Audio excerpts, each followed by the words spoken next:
Video को like करके आगे शेयर ज़रूर कर देना। आबिदीन पैदा हो रहे हैं, मोहम्मद बाकर पैदा हो रहे हैं, जाफर सादिक पैदा हो रहे हैं, मूसा काजिम पैदा हो रहे हैं, अली रजा पैदा हो रहे हैं, तकी पैदा हो रहे हैं, नकी पैदा हो रहे हैं, हसन अस्करी पैदा हो रहे हैं, गौसुल आजम दस्तगीर पैदा हो रहे हैं, गरीब नवाज पैदा हो रहे हैं, महबूब इलाही पैदा हो रहे हैं, फरीदुद्दीन गंजे शकर पैदा हो रहे हैं, साबिर कलियर पैदा हो रहे हैं, अल्लाह अकबर अलाउल पंडवी पैदा हो रहे हैं, मखदूम अशरफ जहांगीर सिमनानी पैदा हो रहे हैं, हाजी पीर पैदा हो रहे हैं। ये बड़े बड़े लोग पैदा हो रहे हैं जो दुनिया में इनकलाब पैदा कर रहे हैं। इस्लाम दुश्मनों ने गौर किया ये पैदा क्यों हो रहे हैं, तो वो पहुंचे नतीजे पर, इस नतीजे पर पहुंचे कि कंपनी में माल उसका अच्छा निकलता है जिसकी डाई अच्छी होती है। जिसकी डाई अच्छी हो उसका माल भी अच्छा होता है। तो कहा कि अगर कंपनी का माल मार्केट में अपनी धाप बिठा चुका है तो मटेरियल से नहीं घबराना, घबराहट है डाई से। डाई बिगाड़ दो, डाई खराब करो। डाई कौन है? इसलिए कि बाप का काम मटेरियल फराहम करना और मां का काम डाई की हैसियत। जिस कंपनी में डाई अच्छी होती है उसमें मटेरियल कैसा ही हो तो फिर माल उसी के डाई के मुताबिक ढल के निकलता है बिला तमसील। अगर मां उम्मुल खैर जैसी डाई हो तो अब्दुल कादिर जिलानी जैसा जो है वो गोया के मटेरियल निकलता है और माल निकलता है जिसकी एक पुकार से पूरी दुनिया में इनकलाब पैदा हो जाता है।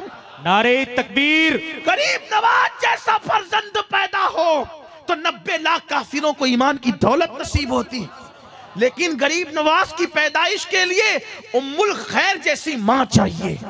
तो लोगों ने प्लान बनाया मां बिगाड़ दो, मां बिगाड़ दो। मां जब मां बिगड़ेगी तो इनके यहां चोर उचक्के डाकू पैदा होंगे।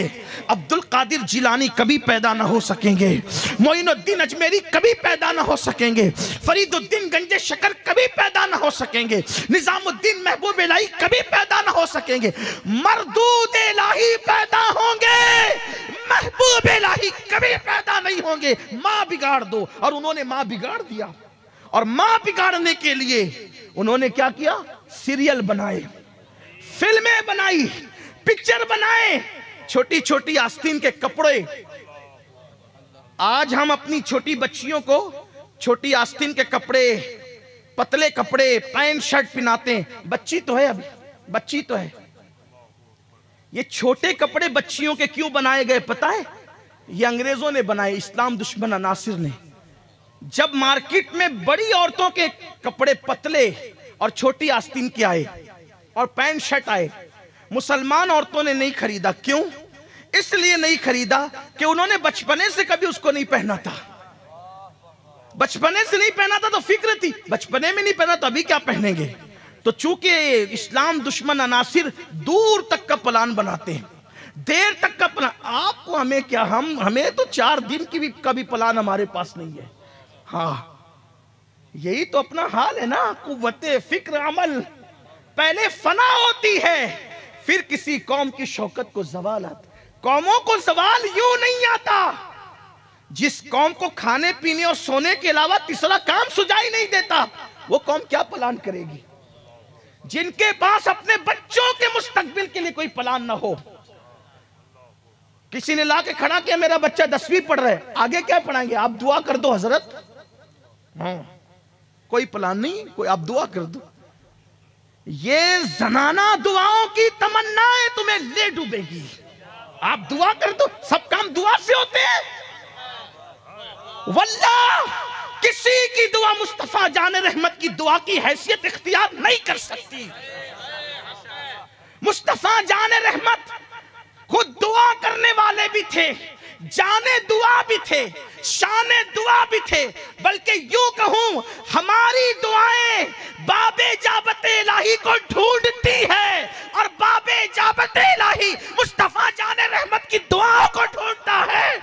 कहते मेरे इमाम कहते, इनायत का जोड़ा, इजाबत का सेहरा, दुल्हन बन के निकली दुआएं मोहम्मद। इजाबत ने झुककर गले गले से लगाया बड़ी नाज से जब दुआएं जिसकी दुआ को झुक कर इजाबत गले से लगा। झुक कर, ये जरा झुक कर का अंदाज भी तो कोई मुलाहिजा कर। जिसकी दुआओं के लिए इजाबत झुक जाए वो है मुस्तफा जाने रहमत की दुआ, वो है मेरे नबी की दुआ। लेकिन हुजूर ने हर काम दुआ से नहीं किया और बता दिया कि सब काम दुआ से नहीं होते।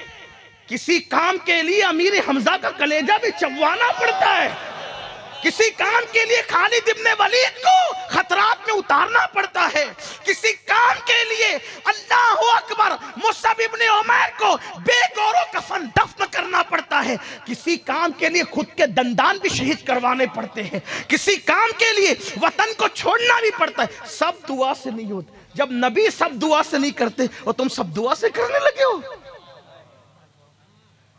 खुद फरेबी का शिकार मत हो। और मेरे जैसे कुछ पीर लोग जो आ जाते हैं ना, जिन्हें कुछ आए ना जाए, अलीप का भाला नहीं आए, वो कहते हैं कि अरे जा मैंने तेरे सर पे हाथ रख दिया सब हो जाए। ये सर पे हाथ रखने से सब नहीं होता।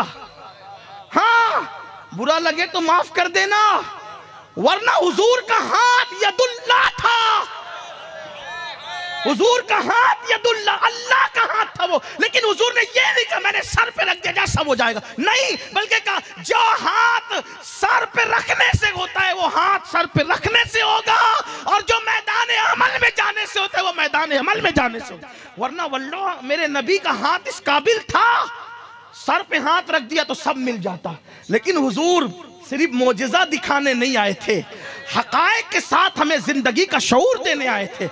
अगर हुजूर इस सर पे हाथ रख के सारे काम बना देते तो हर गद्दी में बैठने वाला कहता हुजूर ने बना दिया मैं भी बना दूंगा। लेकिन हुजूर ने कहा नहीं, जब मैं हर काम सर पे हाथ रख के नहीं बनाता, हालांकि बना सकता हूं लेकिन फिर भी नहीं बनाता, तो तुम भी मैदान अमल में उतरो। क्या प्लान है बच्चों के लिए? जैसे तुम गुलामी कर रहे हो तो तुम्हारे बच्चे भी गुलामी करेंगे। तुम खेतों में बैलों के पीछे हल चला रहे हो तो तुम्हारे बच्चे भी हल चलाएंगे। कुछ तो सोचो अपने बच्चों के मुस्तकबिल का। एक दिन में गुटखा खा खा कर कहीं 100 रुपए का थूकने वालों, कहीं कहीं 100 रुपए की सिगरेट को आग लगाने वालों, शादियों के मौके पर डीजे पर और गुनाहों पर और मुजरों में पैसे उड़ाने वालों, कभी यह भी सोचा कि हमें अपने बच्चों को कुछ पढ़ाना भी है? इतनी बड़ी जमीन, कच्छ की जमीन, कच्छ की जमीन, इतना अजीम साहिल समंदर कि पूरे इंडिया में कोई इसका मुकाबिल नहीं है। वहां के बसने वाले मुसलमानों की अक्सरियत जाहिल हो, कितना बड़ा अफसोस है। अपने बच्चों को तालीम की तरफ बुलाओ और खुद तालीम की तरफ पढ़ो लिखो। वरना मैं पेशिन गोई नहीं कर रहा हूं, ये बुजुर्गों के तजुर्बात। अगर अपनी औलाद को नहीं पढ़ाओगे तो तुम्हारे बच्चे टॉयलेट साफ करने के काम के भी नहीं रह जाएंगे। हाँ, इसलिए थोड़ा खाओ। साल में 4 लिबास पहनने की, नए पहनने की बजाय एक ही पहनो। अपने बच्चों को आला एजुकेशन अहद करो। आज सिर्फ हमारे यहां मदरसे में पढ़ाना इबादत नहीं है, जहां मदरसे में पढ़ाना इबादत है, इस सोच के साथ कि मेरा बच्चा कौम को ऊपर ले जाए, कॉलेज और यूनिवर्सिटी में पढ़ाने वाले बाप को भी अल्लाह इबादत का सवाब अता फरमाए। हमारा मजहब दकियानुसियत वाला मजहब नहीं है। पढ़ाओ अपने बच्चों को, डॉक्टर बनाओ, इंजीनियर बनाओ, टीचर बनाओ, अहद करो। अपने बच्चों के लिए पहले से प्लान बनाओ, पहले से प्लान तैयार रखो। इसलिए कि दुनिया की वो कौमें आगे बढ़ती है जिनके पास प्लान होता है, जिनके पास मंसूबा होता है। कोई मंसूबा नहीं, दिन भर काम पे रहेंगे और शाम को आके मोबाइल लेकर बैठ जाएंगे। ये मोबाइल का खिलौना कब तक खेलते रहोगे? मत खेलो ये मोबाइल का खिलौना। मोबाइल को जरूरत के मुताबिक इस्तेमाल करो। ये खिलौना नहीं, ये जरूरत है। और जरूरत को देखो, जरूरत को जरूरत के तौर पे इस्तेमाल करना चाहिए। हमारे यहाँ खाना भी खिलौना नहीं है, हमारे यहाँ खाना भी जरूरत है। हमारे यहाँ खाना, इसीलिए हम खाने को टाइम पर खाते हैं, और जो बेटाइम खाता है फिर वो बीमारी पड़ता है। जो खाना जिस्म के लिए जरूरी हो उसको भी हद से ज्यादा खाओगे तो नुकसान उठाओगे। तो जो मोबाइल ना जिस्म के लिए जरूरी। वीडियो अगर अच्छा लगा हो तो लाइक करके आगे शेयर ज़रूर कर देना।